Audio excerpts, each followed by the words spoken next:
দ্বিতীয়বাৰৰ যি বিজেপি চৰকাৰ হিমন্ত বিশ্ব শৰ্মাৰ নেতৃত্বাধীন যিখন বিজেপি চৰকাৰ হ'ব সেই চৰকাৰৰ যি শপত গ্ৰহণ অনুষ্ঠান সেই শপত গ্ৰহণ অনুষ্ঠানত যাতে সমগ্ৰ বিশ্বৰ দৃষ্টি নিবদ্ধ হয় তাৰ বাবে আচলতে ব্যাপক প্ৰস্তুতি কৰা পৰিলক্ষিত হৈছে খানাপাৰা পশু চিকিৎসা মহাবিদ্যালয় খেলপথাৰত। আৰু ইতিমধ্যে দেখিছে যে যিখন মূল পথ আছিলে সেই মূল যিটো পথ সেই পথৰ যিখন ৱাল আছিলে ইতিমধ্যে সেই ৱালখনো নিশাৰ ভিতৰতে আচলতে ভাঙি দিয়া হৈছে। হয়তো ইয়াত নতুন এখন ৱাল নিৰ্মাণ কৰিব পশু চিকিৎসা মহাবিদ্যালয়ৰ, কিন্তু মাজত যিহেতু 2টা দিনহে বাকী আছে গতিকে 2টা দিনৰ পূৰ্বে ভাঙি দিয়াৰ আচলতে ৰহস্য কি সেই কথা কিন্তু এই মুহূৰ্ততো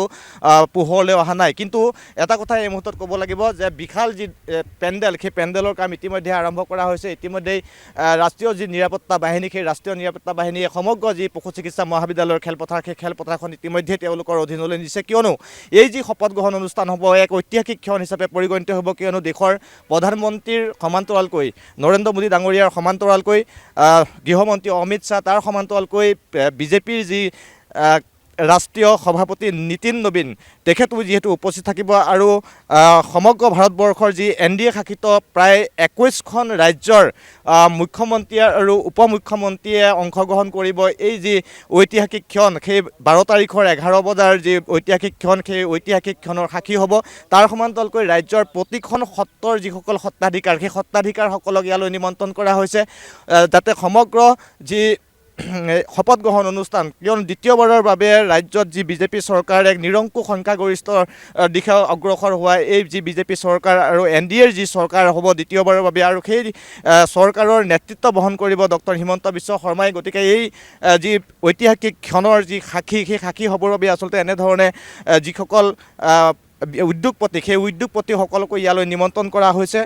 তাৰ সমান্তৰালকৈ নিমন্ত্ৰণ কৰা হৈছে বিজেপি আৰু AGPৰ যি বুথ কমিটিৰ সভাপতিসকল সেই সভাপতিসকল ইয়াত উপস্থিত থাকিব। গাঁও পঞ্চায়তৰ নিৰ্বাচিত প্ৰতিনিধিসকল এই যি অনুষ্ঠান সেই শপত গ্ৰহণ অনুষ্ঠান সেই শপত গ্ৰহণ অনুষ্ঠানত উপস্থিত থাকিব। আৰু 10 মে'ত যদি 10 মে'ৰ কথা কওঁ 10 মে'ৰ ৰাতিপুৱা 10 বজাত বিজেপিৰ যি বিধায়িনী দলৰ বৈঠক সেই বিধায়িনী দলৰ বৈঠক অনুষ্ঠিত হ'ব আৰু সেই বৈঠকৰ পিছতেই বিধায়িনী দলৰ নেতা নিৰ্বাচিত হ'ব আৰু নেতা নিৰ্বাচনৰ পিছতে দিনৰ 11 বজাত 10 তাৰিখে দিনৰ 11 বজাত NDAৰ যি যৌথ বৈঠক সেই যৌথ বৈঠক অনুষ্ঠিত হ'ব আৰু সেই যৌথ বৈঠকতে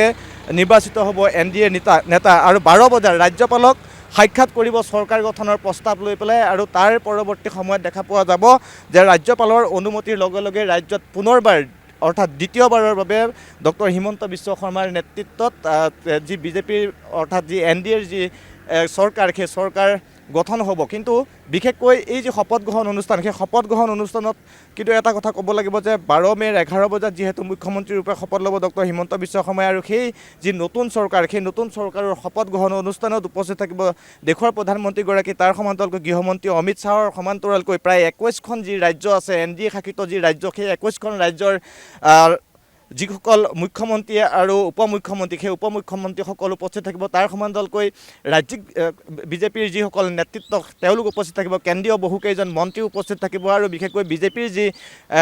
ৰাষ্ট্ৰীয় সভাপতি নীতিন নবীন তেওঁ উপস্থিত থাকিব। গতিকে এই মুহূৰ্তত ব্যাপক আচলতে প্ৰস্তুতি দেখিবলৈ পোৱা গৈছে খানাপাৰা যি পশু চিকিৎসা মহাবিদ্যালয় খেলপথাৰত। ইতিমধ্যে দুটাকৈ বৃহৎ যি পেণ্ডেল সেই পেণ্ডেলৰ কাম ইতিমধ্যে চলি আছে। তাৰ সমান্তৰালকৈ আৰু কেইবাটাও যি পেণ্ডেল সেই পেণ্ডেলৰ অৰ্থাৎ যি প্ৰেক্ষাগৃহ সেই প্ৰেক্ষাগৃহ নিৰ্মাণৰ কাম ইতিমধ্যে চলি থকা পৰিলক্ষিত হৈছে। ৰাষ্ট্ৰীয় নিৰাপত্তা বাহিনীৰ লোকসকলে ইতিমধ্যে অৰ্থাৎ NSG যিসকল জোৱান তেওঁলোকে ইতিমধ্যে এই যিখন খেলপথাৰ সেই খেলপথাৰ তেওঁলোকৰ অধীনলৈ গৈছে, কিয়নো বহু হাই প্ৰফাইল যিহেতু উদ্যোগপতিয়ে হওক বা যিসকল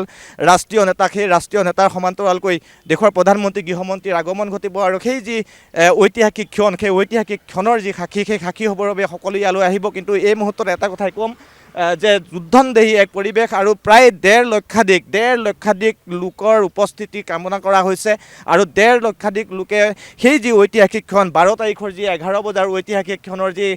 সাক্ষী সেই সাক্ষী হ'বৰ বাবে খানাপাৰা পশু চিকিৎসা মহাবিদ্যালয়ৰ যি শপত গ্ৰহণ অনুষ্ঠান সেই শপত গ্ৰহণ অনুষ্ঠানত দ্বিতীয়বাৰৰ বাবে ৰাজ্যৰ মুখ্যমন্ত্ৰী হিচাপে যিহেতু প্ৰক্ষেপ কৰা হৈছে ডক্টৰ হিমন্ত বিশ্ব শৰ্মাক আৰু যি 19জনীয়া যি মন্ত্ৰী তালিকা তেওঁ ইতিমধ্যে প্ৰস্তুত কৰিছে সেই 19জনীয়া মন্ত্ৰীসভাই অৰ্থাৎ নতুন যিসকল মন্ত্ৰী হ'ব সেই মন্ত্ৰীসভাই মুখ্যমন্ত্ৰীৰ সমান্তৰালকৈ কিন্তু দেখা পোৱা যাব যে 12 তাৰিখৰ 11 বজাত তেওঁলোকে শপত গ্ৰহণ অনুষ্ঠানত অংশগ্ৰহণ কৰিব আৰু ইতিমধ্যে ব্যাপক প্ৰস্তুতি দেখা পোৱা গৈছে খানাপাৰা পশু চিকিৎসা মহাবিদ্যালয় খেলপথাৰত।